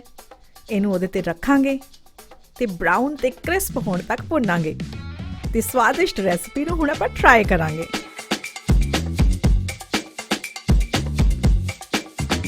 ਅੱਛਾ ਰਾਜੀਵ ਜੀ ਇੱਕ ਕੁਐਸਚਨ ਹੈ ਮੇਰਾ ਤੁਹਾਡੇ ਲਈ। ਹੁਣ ਹਾਂਜੀ। ਜਦੋਂ ਘਰ ਦੇ ਵਿੱਚ ਬਾਰਬੀਕਿਊ ਕਰੀਦਾ ਹੈ ਤੇ ਉਸ ਤੋਂ ਬਾਅਦ ਨੈਕਸਟ ਟਾਈਮ ਲਈ ਜਦੋਂ ਬਾਰਬੀਕਿਊ ਨੂੰ ਸੈੱਟ ਕਰਕੇ ਰੱਖਣਾ ਹੈ, ਕਲੀਨ ਤਾਂ ਕਰਕੇ ਰੱਖੀਦਾ ਹੈ ਪਰ ਫਿਰ ਵੀ ਕੋਈ ਖਾਸ ਟਿਪਸ ਹੈਗੀਆਂ ਨੇ ਕਿ ਕਿਸ ਤਰੀਕੇ ਦੇ ਨਾਲ ਨੈਕਸਟ ਟਾਈਮ ਲਈ ਪ੍ਰਿਪੇਅਰ ਕਰਕੇ ਰੱਖਿਆ ਜਾਏ? एक ही है साडा ब्रश, बारबेक्यू ब्रश।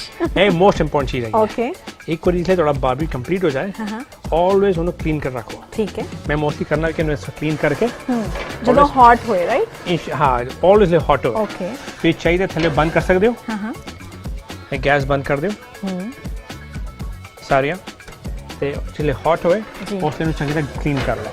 ਜੀ। ਕਲੀਨ ਕਰਨ ਦੇ ਬਾਅਦ ਚੋਂ ਇਹਨੂੰ ਤੁਸੀਂ ਇੱਕ ਵਾਰੀ ਉਹਨੂੰ ਸੀਜ਼ਨ ਕਰ ਲਓ ਅੱਛਾ ਫਿਰ ਆਇਲ ਦੇ ਨਾਲ ਆਇਲ ਦੇ ਨਾਲ ਓਕੇ ਤਾਂ ਇਹਨੂੰ ਇਦਾਂ ਸੀਜ਼ਨ ਕਰਕੇ ਛੱਡ ਦੇਣਾ Season clean ਨੈਕਸਟ ਕਰਕੇ। ਵਾਰੀ ਫਿਰ ਤੁਹਾਨੂੰ ਕਲੀਨ ਕਰਨ ਦੀ ਜ਼ਰੂਰਤ ਨਹੀਂ ਹੈ Reload ਨੈਕਸਟ ਟਾਈਮ ਕਰਾਂਗੇ next time ਰਾਈਟ ਵਾਸਤੇ।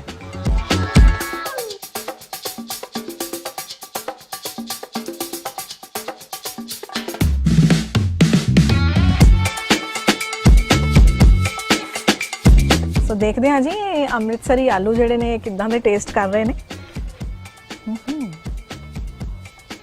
ਅਮੇਜ਼ਿੰਗ ਅੰਮ੍ਰਿਤਸਰ ਵਾਲਿਆਂ ਨੇ ਕਮਾਲ ਕਰਤੀ ਅੰਮ੍ਰਿਤਸਰ ਵਾਲਿਓ ਜ਼ਰੂਰ ਟਰਾਈ ਕਰਿਓ ਇਹ ਅੰਮ੍ਰਿਤਸਰੀ ਆਲੂ simply delicious very good simple dish. And Rajiv ਜੀ ਇਹਦੇ ਵਿੱਚੋਂ ਸਾਰੇ ਜਿਹੜੇ ਫਲੇਵਰ ਨੇ ਨਾ ਹਾਂਜੀ। ਉਹ ਸਾਰੇ ਆ ਰਹੇ ਨੇ ਔਰ ਅਚਾਰੀ ਟੇਸਟ ਆ ਰਿਹਾ ਬਿਲਕੁਲ ਹਾਂਜੀ ਕਿਉਂਕਿ ਮਸਾਲੇ ਹੋ ਜਾਏਗੇ ਨਾ ਸਿੰਪਲ ਪਹਿਲੇ ਅੰਦਰ ਅਨਾਰਦਾਨਾ ਆ ਗਿਆ ਥੋੜਾ ਕਹਿੰਦੇ ਅਜਵਾਇਨ ਆ ਗਈ it's very close to achari. This is very nice this is really nice ਆਮਚੂਰ ਦਾ ਮਸਾਲਾ ਆ ਗਿਆ ਅੰਦਰ ਤੇ that is makes it very close ਅਚਾਰੀ ਦੇ ਕੋਲ ਆ ਜਾਂਦਾ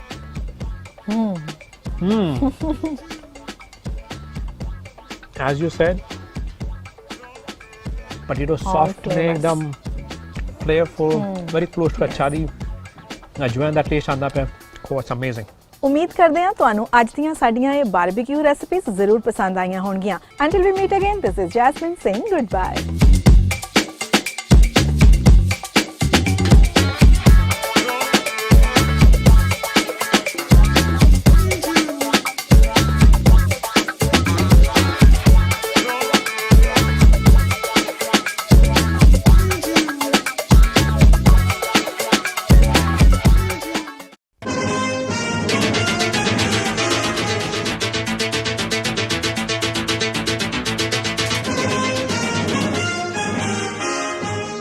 ਕੀ ਵਾਕਿਆ ਹੀ ਕੈਨੇਡੀਅਨ ਪੁਲਿਸ ਰੇਸਿਸਟ ਹੈ?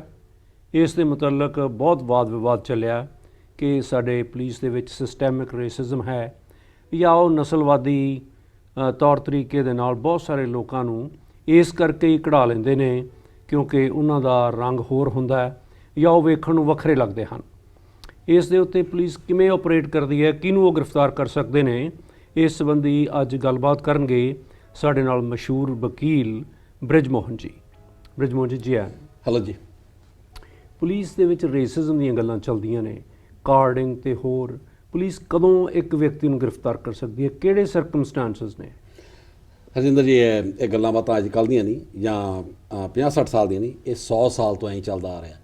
ਪੁਲਿਸ ਦੀ ਧੱਕੇਸ਼ਾਹੀ ਘੱਟ ਗਿਣਤੀ ਵਾਲੇ ਜਾਂ ਪੰਜਾਬੀਆਂ ਦੇ ਵਰਖਲਾਫ ਇਹ ਹਮੇਸ਼ਾ ਹੀ ਪੁਲਿਸ ਵਾਲਿਆਂ ਦੇ ਅਗੇਂਸਟ ਕੰਪਲੇਂਟ ਰਹੀ ਹੈ ਕਿ ਵੀ ਜੇ ਪੰਜਾਬੀ ਦੀ ਥਾਂ ਮਿਸਾਲ ਦੇ ਤੌਰ 'ਤੇ ਜੇ ਕੋਈ ਗੋਰਾ ਹੁੰਦਾ ਤਾਂ ਪੁਲਿਸ ਵਾਲੇ ਨੇ ਡਿਫਰੈਂਟ ਸਟੈਪ ਲੈਣਾ ਸੀ, ਉਹਨੂੰ ਵਾਰਨਿੰਗ ਦੇ ਕੇ ਛੱਡ ਦੇਣਾ ਸੀਗਾ। ਪਰ ਜਿੱਥੇ ਕਿਤੇ ਪੰਜਾਬੀ ਦੀ ਗੱਲਬਾਤ ਆ ਜਾਂਦੀ ਜਾਂ ਘੱਟ ਗਿਣਤੀ ਵਾਲਿਆਂ ਦੀ ਆਉਂਦੀ ਹੈ ਤਾਂ ਪੁਲਿਸ ਵਾਲਿਆਂ ਦੀ ਜਿਹੜੀ ਤਫਤੀਸ਼ ਆ ਉਹਦੀ ਜਿਹੜੀ ਪ੍ਰਕਿਰਿਆ ਉਹ ਫੌਰਨ ਖਤਮ ਸ਼ੁਰੂ ਹੋ ਜਾਂਦੀ ਹੈ। ਤੇ ਜਿਹੜੇ ਕੰਮ ਲਈ ਉਹਨਾਂ ਨੇ ਕਿਸੇ ਗੋਰੇ ਨੂੰ ਉਦਾਹਰਨ ਦੇ ਤੌਰ ਤੇ ਸੜਕ ਤੇ ਵਾਰਨਿੰਗ ਦੇ ਕੇ ਛੱਡ ਦੇਣਾ ਸੀਗਾ, ਉਹਦੀ ਥਾਂ ਤੇ ਪੁਲਿਸ ਵਾਲਿਆਂ ਨੇ ਜੇ ਕੋਈ ਰੰਗਦਾਰ ਵਿਅਕਤੀ ਹੋਊਗਾ ਤਾਂ ਉਹਨੂੰ ਪ੍ਰੋਸੈਸ ਦੇ ਥਰੂ ਲਿਜਾਣਾ ਹੀ ਲਿਜਾਣਾ ਹੈਗਾ। ਸੋ ਇਹ ਪੁਲਿਸ ਦੇ ਅਗੇਂਸਟ ਜਿਹੜੀ ਕੰਪਲੇਂਟ ਹੈ ਇਹ ਜਿਹੜੀ ਬਲੈਕ ਲਾਈਫ ਮੈਟਰਸ ਮੂਵਮੈਂਟ ਐਡੀ ਬੜੀ ਮੂਵਮੈਂਟ ਬਣੀ ਹੈ, ਉਹ ਸਿਰਫ ਅਮਰੀਕਾ ਤਾਂ ਹੀ ਸੀਮਤ ਨਹੀਂ ਹੈ, ਉਹਦੀਆਂ ਜੜ੍ਹਾਂ ਕੈਨੇਡਾ 'ਚ ਵੀ ਹੈ ਜੀ। ਰੁਪਿੰਦਰ ਕੌਰ ਦੀ ਨਾਂ ਦੀ ਇੱਕ ਲੜਕੀ ਨੂੰ ਪੁਲਿਸ ਨੇ ਫੜ ਲਿਆ, ਉਸ ਦੀ ਤਲਾਸ਼ੀ ਲਈ, ਉਸ ਨੂੰ ਨਿਰਵਸਤਰ ਕੀਤਾ, ਉਸ ਦੀ ਕੁੱਟਮਾਰ ਕੀਤੀ। ਕੈਨੇਡਾ ਵਰਗੇ ਮੁਲਕਾਂ 'ਚ ਇਸ ਤਰ੍ਹਾਂ ਕਿਵੇਂ ਹੋ ਸਕਦਾ? ਸਰੀ ਨਿਵਾਸੀ ਰੁਪਿੰਦਰ ਕੌਰ ਇੱਕ ਪਤਨੀ ਹੀ ਨਹੀਂ, ਇੱਕ ਮਾਂ ਹੀ ਨਹੀਂ, ਸਗੋਂ ਕਿ ਬਹੁਤ ਹੀ ਕਾਮਯਾਬ ਬਿਜ਼ਨਸ ਵੂਮਨ ਵੀ ਹੈ। ਉਹਨਾਂ ਦਾ ਕਸੂਰ ਸਿਰਫ ਇਹ ਸੀ ਕਿ ਵੀ ਉਹਨਾਂ ਨੇ ਤੇ ਉਹਨਾਂ ਦੇ ਪਤੀ ਨੇ ਮਤਲਬ ਰਾਤ ਦਾ ਟਾਈਮ ਸੀਗਾ, ਇੱਕ ਅਜਨਬੀ ਜੋ ਉਹਨਾਂ ਦੇ ਘਰ ਦਾ ਦਰਵਾਜ਼ਾ ਖੜਕਾ ਰਿਹਾ ਸੀ ਉਸ ਨੂੰ ਆਪਣੇ ਘਰ ਅੰਦਰ ਆਉਣ ਲਈ ਇਜਾਜ਼ਤ ਦਿੱਤੀ ਤੇ ਬਾਅਦ 'ਚ ਉਹਨਾਂ ਨੇ 911 ਨੂੰ ਕਾਲ ਕੀਤੀ। ਜਦ ਪੁਲਿਸ ਆਈ ਤਾਂ ਉਹਨਾਂ ਨੇ ਰੁਪਿੰਦਰ ਨਾਲ ਬਹੁਤ ਬਦਤਮੀਜ਼ੀ ਨਾਲ ਪੇਸ਼ ਆਏ, ਉਹਨਾਂ ਦੇ ਆਪਣੇ ਘਰ 'ਚ ਹੀ, ਤੇ ਉਹਨਾਂ ਨੂੰ ਈਵਨ ਟੇਜ਼ਰ ਗਨ ਇਸਤੇਮਾਲ ਕਰਨ ਦੀ ਧਮਕੀ ਦਿੱਤੀ ਤੇ ਨਾਲ ਇਹ ਵੀ ਧਮਕੀ ਦਿੱਤੀ ਕਿ ਵੀ ਜੇ ਉਹ ਬਾਜ਼ ਨਾ ਆਈ ਤਾਂ ਉਹਨਾਂ ਦੇ ਕੱਪੜੇ ਲਾ ਕੇ ਉਹਦੀ ਤਲਾਸ਼ੀ ਲਈ ਜਾਊਗੀ। ਸੋ ਰੁਪਿੰਦਰ ਕੌਰ, ਜਿਵੇਂ ਮੈਂ ਤੁਹਾਨੂੰ ਦੱਸਿਆ, she is a very well talented lady. ਉਸ ਨੇ ਇਨਸਾਫ ਲਈ ਗੁਹਾਰ ਲਾਈ, ਪਰ ਆਮ ਤੌਰ 'ਤੇ ਜਿਵੇਂ ਹੁੰਦਾ ਕਿ ਵੀ ਘੱਟ ਗਿਣਤੀਆਂ ਵਾਲੇ ਵੇਟ ਹੀ ਕਰਦੇ ਰਹਿ ਜਾਂਦੇ ਇਨਸਾਫ ਦੀ, ਇਨਸਾਫ ਉਹਨਾਂ ਨੂੰ ਮਿਲਦਾ ਨਹੀਂ। ਉਹਨਾਂ ਦੇ ਕੇਸ 'ਚ ਵੀ ਆਈ ਹੋਇਆ ਜੀ। ਅੱਛਾ ਵਕੀਲ ਸਾਹਿਬ, ਇੱਕ ਗੱਲ ਹੋਰ ਦੱਸੋ ਬਈ ਕੈਨੇਡਾ ਦੀ ਪੁਲਿਸ ਦੇ ਮੁਤਲਕ ਇਹ ਬਹੁਤ ਵਾਦ ਵਿਵਾਦ ਚੱਲਿਆ ਅਖੀਰ ਨੂੰ ਜਿਹੜੇ ਉਹਨਾਂ ਦੇ ਪੁਲਿਸ ਦੇ ਆਲਾ ਅਫਸਰ ਸੀ ਉਹਨਾਂ ਨੇ ਵੀ ਇਹ ਗੱਲ ਤਸਲੀਮ ਕੀਤੀ ਕਿ ਯੈਸ ਸਾਡੀ ਪੁਲਿਸ ਦੇ ਵਿੱਚ ਜਿਹੜਾ ਸਿਸਟੈਮਿਕ ਰੇਸਿਜ਼ਮ ਹੈਗਾ। ਹੁਣ ਇਸ ਰੇਸਿਜ਼ਮ ਕਰਕੇ ਜਿਹੜੀ ਕਾਰਡਿੰਗ ਵਗੈਰਾ ਹੁੰਦੀ ਹੈ ਉਸ ਸਿਚੁਏਸ਼ਨ ਦੇ ਵਿੱਚ ਜਦੋਂ ਬਿਨਾਂ ਮਤਲਬ ਤੋਂ ਰੰਗਦਾਰ ਵਿਅਕਤੀ ਨੂੰ ਰੋਕ ਲੈਂਦੇ ਆ ਤਾਂ ਉਦੋਂ ਉਹਦੇ ਕਾਨੂੰਨੀ ਹੱਕ ਕੀ ਨੇ, ਕੀ ਕਹਿਣਾ ਚਾਹੀਦਾ, ਉਹਨੂੰ ਕੀ ਕਰਨਾ ਚਾਹੀਦਾ? ਜਦ ਗੱਲ ਕਾਰਡਿੰਗ ਦੀ ਹੁੰਦੀ ਹੈ, ਜੇ ਕੋਈ ਆਮ ਬੰਦਾ ਕਵੇ ਤਾਂ ਉਹਦਾ ਕੋਈ ਵਿਸ਼ਵਾਸ ਨਾ ਕਰੇ, ਪਰ ਜਦ ਕੋਈ NDP ਦਾ ਮੁਖੀ ਉਹਨਾਂ ਦਾ ਲੀਡਰ ਜਗਮੀਤ ਸਿੰਘ ਕਵੇ ਵੀ ਮੈਂ ਤਾਂ ਆਪਣੀ ਬਾਈਸਾਈਕਲ ਚਲਾ ਰਿਹਾ ਸੀ, ਮੈਨੂੰ ਕਿਸੇ ਬਗੈਰ ਗੱਲ ਤੋਂ ਮੈਨੂੰ ਰੋਕ ਲਿਆ, ਤੇ ਲੋਕਾਂ ਨੂੰ ਵਾਕਈ ਯਕੀਨ ਕਰਨਾ ਪਊਗਾ ਕਿ ਵਾਕਈ ਹੀ ਇਹ ਸਮੱਸਿਆ ਹੈਗੀ ਆ। ਹੁਣ ਤਾਂ ਆਪਣੇ ਪ੍ਰਧਾਨ ਮੰਤਰੀ ਟਰੂਡੋ ਸਾਹਿਬ ਵੀ ਮੰਨਦੇ ਆ ਕਿ ਵੀ ਇਸ ਕੰਟਰੀ ਵਿੱਚ ਜਿਹੜੀ ਸਿਸਟਮੈਟਿਕ ਰੇਸਿਜ਼ਮ ਉਹ ਬਸ ਰਹੀ ਹੈ, ਪੂਰੀ ਪ੍ਰਚਲਿਤ ਹੈ। ਸਾਰਿਆਂ ਨਾਲੋਂ ਵੱਡੀ ਗੱਲ ਹਰਜਿੰਦਰ ਜੀ ਜਿਹੜੀ ਹੈਰਾਨੀ ਵਾਲੀ ਗੱਲ ਇਹ ਹੈ ਕਿ ਵੀ ਜਿਹੜਾ ਵੀ ਪੁਲਿਸ ਅਫਸਰ ਹੈ ਉਹਨੂੰ ਇਹ ਨਹੀਂ ਪਤਾ ਕਿ ਵੀ ਉਹਦੇ ਅੰਦਰੂਨੀ ਜਿਹੜੀ ਰੇਸਿਜ਼ਮ ਹੈ ਉਹ ਚੱਲ ਰਹੀ ਹੈ। ਸੋ ਇਹ ਇੱਕ ਬਹੁਤ ਬੜੀ ਸਮੱਸਿਆ ਜਿਹਦੇ ਪਿੱਛੇ ਹੁਣ ਸਰਕਾਰਾਂ ਨੇ ਥੋੜ੍ਹਾ ਧਿਆਨ ਦੇਣਾ ਸ਼ੁਰੂ ਕਰਤਾ।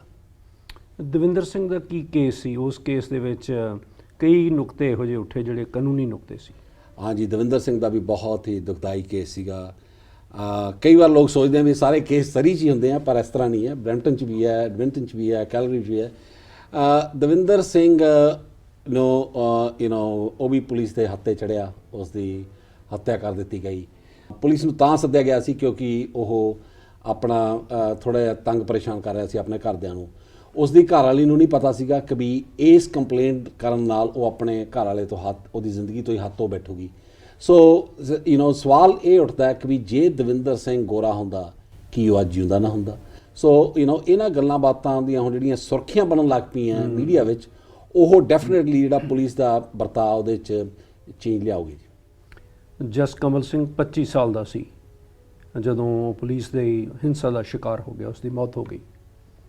ਉਸ ਕੇਸ ਦੇ ਵਿੱਚ ਕੀ ਅਸਲੀ ਗੱਲ ਕੀ ਸੀ? ਜਸਕਮਲ ਸਿੰਘ ਲਹਿਲ, ਮੈਂ ਕਿਹਾ ਤੁਸੀਂ ਕੈਲਗਰੀ ਦੇ ਕੇਸ ਦੀ ਗੱਲਬਾਤ ਕਰ ਰਹੇ ਹੋ ਜੀ। ਉਸ ਕੇਸ ਵਿੱਚ ਪੁਲਿਸ ਨੂੰ ਨੋਇਸ ਦੀ ਕੰਪਲੇਂਟ ਆਈ। ਨੋਇਸ ਦੀ ਕੰਪਲੇਂਟ ਆਉਣ 'ਤੇ ਪੁਲਿਸ ਗਈ। ਉਸ ਤੋਂ ਬਾਅਦ ਕੀ ਹੋਇਆ, ਲਹਿਲ ਸਾਹਿਬ ਦੀ ਉਹਨਾਂ ਦੇ ਹੱਥੋਂ ਮੌਤ ਹੋ ਗਈ। ਜਿਹੜੇ ਪੁਲਿਸ ਅਫਸਰ ਨੇ ਉਹਨਾਂ ਦੀ ਹੱਤਿਆ ਕੀਤੀ ਹਜੇ ਤਾਈਂ ਉਹਨੂੰ ਕੁਝ ਵੀ ਨਹੀਂ ਹੋਇਆ। ਉਹਦੇ ਘਰ ਵਾਲੇ ਸਿਰਫ ਅਗੇਨ ਇੱਕੋ ਹੀ ਬਾਰ-ਬਾਰ ਕੁਐਸਚਨ, ਫੰਡਾਮੈਂਟਲ ਕੁਐਸਚਨ ਪੁੱਛ ਰਹੇ ਹੈ ਵੀ ਜੇ ਜਸਕਮਲ ਸਿੰਘ ਲਹਿਲ ਗੋਰਾ ਹੁੰਦਾ, ਉਹਦੀ ਚਮੜੀ ਦਾ ਰੰਗ ਗੋਰਾ ਹੁੰਦਾ, ਕੀ ਅੱਜ ਇਹ 25 ਵਰ੍ਹਿਆਂ ਦਾ ਜਿਹੜਾ ਨੌਜਵਾਨ ਸੀ ਜਿਸ ਨੂੰ ਮੌਤ ਦੇ ਘਾਟ ਉਤਾਰ ਦਿੱਤਾ ਗਿਆ, ਕੀ ਉਹ ਜਿੰਦਾ ਨਾ ਹੁੰਦਾ? ਸੋ ਕੀ ਇਹ ਵਾਕਈ ਹੀ ਪੁਲਿਸ ਆਪਣਾ ਜੌਬ ਕਰ ਰਹੀ ਹੈ ਜਾਂ ਇਹ ਜਿਹੜੀਆਂ ਵਾਰਦਾਤਾਂ ਹੋ ਰਹੀਆਂ ਜਿਹੜੀ ਇਨਬਿਲਟ ਰੇਸਿਜ਼ਮ ਹੈ ਉਸ ਕਰਕੇ ਹੋ ਰਹੀ ਹੈ? ਜੀ ਕੀਲ ਸਾਹਿਬ, ਇੱਕ ਸ਼ਹਿਰ ਦੀ ਪੁਲਿਸ ਨਹੀਂ, ਬਰੈਂਪਟਨ, ਸਰੀ, ਐਡਮਿੰਟਨ, ਅਲਬਰਟਾ ਦੇ ਹੋਰ ਕਈ ਹਿੱਸਿਆਂ ਦੇ ਵਿੱਚ ਸਾਰੇ ਨੌਜਵਾਨ ਮੁੰਡੇ, ਪਾਰਟਿਕੂਲਰਲੀ ਰੰਗਦਾਰ ਮੁੰਡੇ ਜਿਹੜੇ ਪੰਜਾਬੀ ਮੁੰਡੇ ਆ, ਉਹ ਇਹ ਸ਼ਿਕਾਇਤ ਕਰ ਰਹੇ ਆ ਕਿ ਪੁਲਿਸ ਸਾਨੂੰ ਬਿਨਾਂ ਮਤਲਬ ਤੋਂ ਰੋਕ ਲੈਂਦੀ ਆ। ਜੇ ਸਾਡੀ ਕਾਰ ਵਧੀਆ ਤਾਂ, ਜੇ ਕੰਨ 'ਚ ਮੁੰਦਰ ਪਾਈ ਹੋਈ ਆ ਤਾਂ, ਜਾਂ ਤੁਸੀਂ ਵਧੀਆ ਕੱਪੜੇ ਪਾਏ ਹੋਏ ਆ ਤਾਂ, ਔਰ ਫਿਰ ਉਹਨਾਂ ਨੂੰ ਖੱਜਲ ਖੁਆਰ ਕਰਦੀ ਆ। ਇਹਦੇ ਬਾਰੇ ਇਹਨੂੰ ਪ੍ਰੀਵੈਂਟ ਕਰਨ ਲਈ ਕੀ ਕੀਤਾ ਜਾ ਸਕਦਾ? ਜਿਹੜੀਆਂ ਗਵਰਨਮੈਂਟ ਦੀਆਂ ਆਪਣੀਆਂ ਰਿਪੋਰਟਸ ਹੈ ਜੀ, ਉਹ ਇਹ ਦਰਸਾਉਂਦੀਆਂ ਕਿ ਵੀ ਜੇ ਤੁਸੀਂ ਸੜਕ 'ਤੇ ਤੁਰੇ ਜਾਂਦੇ ਹੋ, ਜੇ ਤੁਸੀਂ ਘੱਟ ਗਿਣਤੀ ਵਾਲੇ ਜਾਂ ਰੰਗਦਾਰ ਵਿਅਕਤੀ ਹੋ, ਤਾਂ ਤੁਹਾਡੇ ਪੁਲਿਸ ਵੱਲੋਂ ਰੋਕੇ ਜਾਣ ਦੇ ਜਿਹੜੇ ਚਾਂਸਿਸ ਆ ਉਹ ਬਹੁਤ ਜ਼ਿਆਦਾ ਹੈ। ਪਿੱਛੇ ਜੇ ਸਰੀ ਵਿੱਚ ਇਹਨਾਂ ਨੇ ਬਹੁਤ ਮੁਹਿੰਮ ਸ਼ੁਰੂ ਕੀਤੀ ਸੀ ਜਦ ਅਨਫੋਰਚੂਨੇਟਲੀ ਸ਼ੂਟਿੰਗਸ ਬਹੁਤ ਹੋਈਆਂ ਸੀਗੀਆਂ। ਇਹਨਾਂ ਨੇ ਸੈਂਕੜੋ ਹੀ ਕਾਰਾਂ ਰੋਕੀਆਂ, ਮੋਸਟਲੀ ਜਾਂ ਤਾਂ ਪੰਜਾਬੀ ਸੀਗੇ ਜਾਂ ਸਮਾਈਲੀਅਨਸ ਦੀ ਕਾਰਾਂ ਰੋਕੀਆਂ ਗਈਆਂ। ਇਹ ਕੋਈ ਲੁਕੀ ਛੁਪੀ ਗੱਲ ਨਹੀਂ ਵੀ ਜੇ ਤੁਸੀਂ ਸੜਕ 'ਤੇ ਜਾਂਦੇ ਹੋ, ਜੇ ਤੁਸੀਂ ਗੈਰ ਗੋਰੇ ਹੋ, ਤਾਂ ਤੁਹਾਨੂੰ ਰੋਕੇ ਜਾਣ ਦੇ ਜਿਹੜੇ ਚਾਂਸਿਸ ਆ ਉਹ ਬਹੁਤ ਜ਼ਿਆਦਾ ਹੈ। ਅਤੇ ਜਿਵੇਂ ਮੈਂ ਤੁਹਾਨੂੰ ਪਹਿਲਾਂ ਦੱਸਿਆ ਕਿ ਵੀ ਜੇ ਕਿਸੇ ਰੰਗਦਾਰ ਨਾਲ ਵਿਅਕਤੀ ਨਾਲ ਗੱਲਬਾਤ ਕਰਦੇ ਹਾਂ ਤਾਂ ਇਹਨਾਂ ਦੀ ਜਿਹੜੀ ਇਨਵੈਸਟੀਗੇਸ਼ਨ ਆ ਉਹ ਰਾਈਟ ਵੇ ਸ਼ੁਰੂ ਹੋ ਜਾਂਦੀ ਹੈ, ਇੰਸਟੈਡ ਆਫ ਕਿ ਵੀ ਤੁਸੀਂ ਉਹਨੂੰ ਆਬਜੈਕਟਿਵਲੀ ਦੇਖ ਕੇ ਜਾਂ ਹੋ ਸਕਦਾ ਵੀ ਵਾਰਨਿੰਗ ਦੇ ਕੇ ਛੱਡ ਦਿਓ। ਸੋ ਇਸ ਕਰਕੇ ਲੋਕਾਂ ਨੂੰ ਲੱਗਦਾ ਵੀ ਜਿੱਥੇ ਵੀ ਪੰਜਾਬੀ ਰਹਿੰਦੇ ਆ ਉੱਥੇ ਜ਼ੁਲਮ ਜ਼ਿਆਦਾ ਹੈ, ਪਰ ਇਹ ਬਿਲਕੁਲ ਗਲਤ ਹੈ। ਪੰਜਾਬੀਆਂ 'ਚ ਜ਼ੁਲਮ ਤਾਂ ਜ਼ਿਆਦਾ ਲੱਗਦੇ ਆ ਕਿਉਂਕਿ ਪੰਜਾਬੀਆਂ ਨੂੰ ਹਰ ਗੱਲ 'ਤੇ ਰੋਕਿਆ ਜਾਂਦਾ, ਹਰ ਗੱਲ 'ਤੇ ਉਹਨੂੰ ਹਰਾਸ ਕੀਤਾ ਜਾਂਦਾ, ਇੰਸਟੈਡ ਆਫ ਵੀ ਜੇ ਆਪਾਂ ਗੋਰਿਆਂ ਦੇ ਕੰਪੈਰੀਜ਼ਨ ਦੇਖੀਏ। ਜੀ ਅਖੀਰ 'ਚ ਕੀ ਕਹਿਣਾ ਚਾਹੋਗੇ ਜੀ ਤੁਸੀਂ? ਹਾਂਜੀ ਹਰਜਿੰਦਰ ਜੀ, ਸਾਰਿਆਂ ਨਾਲੋਂ ਵੱਡੀ ਗੱਲ ਇਹ ਹੈ ਕਿ ਵੀ ਜੇ ਤੁਸੀਂ ਪੁਲਿਸ ਤੋਂ ਭਾਲਦੇ ਹੋ ਕਿ ਵੀ ਉਹ ਤੁਹਾਨੂੰ ਇੱਜ਼ਤ ਮਾਣ ਨਾਲ ਟਰੀਟ ਕਰਨ, ਤਾਂ ਤੁਹਾਨੂੰ ਵੀ ਉਹਨਾਂ ਨਾਲ ਸਤਿਕਾਰ ਨਾਲ ਗੱਲਬਾਤ ਕਰਨੀ ਚਾਹੀਦੀ ਹੈ।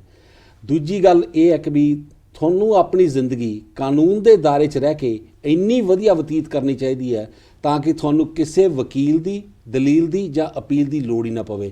ਜਿੱਥੇ ਤੱਕ ਸਾਡੇ ਕੰਟੈਕਟ ਇਨਫੋਰਮੇਸ਼ਨ ਦੀ ਗੱਲ ਹੈ, ਤੁਸੀਂ ਗੂਗਲ ਤੇ ਜਾ ਕੇ bridgemont.com ਤੇ ਸਾਡੇ ਬਾਰੇ ਸਭ ਕੁਝ ਪੜ੍ਹ ਸਕਦੇ ਹੋ। ਸਾਡੇ ਫੋਨ ਨੰਬਰ, ਸਾਡੀਆਂ ਲੋਕੇਸ਼ਨਸ, ਕਿਹੜੇ ਮਾਰਕੇ ਦੇ ਕੇਸ ਅਸੀਂ ਕੋਰਟ ਵਿੱਚ ਲੜੇ ਹਾਂ, ਜੋ ਕਿ ਕਾਨੂੰਨੀ ਕਿਤਾਬਾਂ ਵਿੱਚ ਸੁਨਹਿਰੀ ਅੱਖਰਾਂ ਵਜੋਂ ਦਰਜ ਹੋ ਚੁੱਕੇ ਹਨ ਜੀ। ਥੈਂਕ ਯੂ ਜੀ। Thank you.